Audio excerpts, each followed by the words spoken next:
কোপ্তা করব। দেখুন দুধটাকে আমি লেবু দিয়ে কেটে নিয়েছি, আপনারা ভিনেগার দিয়েও কেটে নিতে পারেন।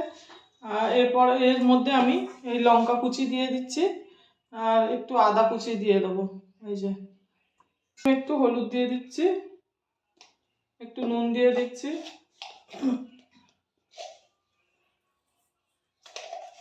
আর সামান্য একটু চিনি দিয়ে দেবো, বেসন দিয়ে দেবো।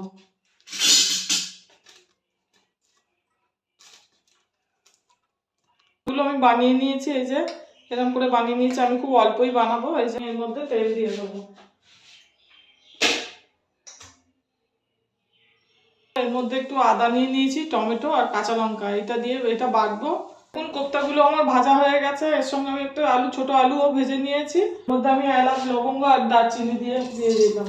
এর মধ্যে এবার টমেটো আর আদাটা বেটে রেখেছিলাম, ওটা দিয়ে দেবো। এবার এর মধ্যে আমি হলুদ, জিরে গুঁড়ো আর ধনে গুঁড়ো দিয়ে দেবো।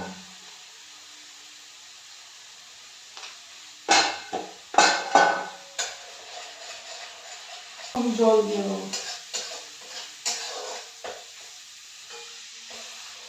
এর মধ্যে আমি একটু গরম মশলা দিয়ে দেবো, সানরাইজের দিয়ে দেবো।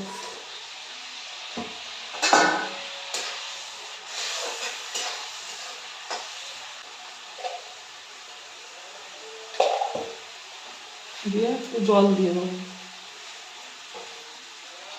আমি এর মধ্যে একটু গুড় দিয়ে দেবো। দেখুন কোপ্তা রান্নাটা আমার হয়ে গেছে। এবার আমি এতে একটু ঘি দিয়ে দেবো, দিয়ে নামিয়ে দেবো। দেখুন ছানার কোপ্তাটা আমার বানানো হয়ে গেছে। আপনারা এইভাবে বাড়িতে করে খেয়ে দেখবেন, ভালো লাগবে। আর এর মধ্যে আমি আলু দিয়েছি, আপনারা আলু না দিলেও চলবে। আর আমার চ্যানেলটা লাইক, সাবস্ক্রাইব আর শেয়ার করে দেবেন।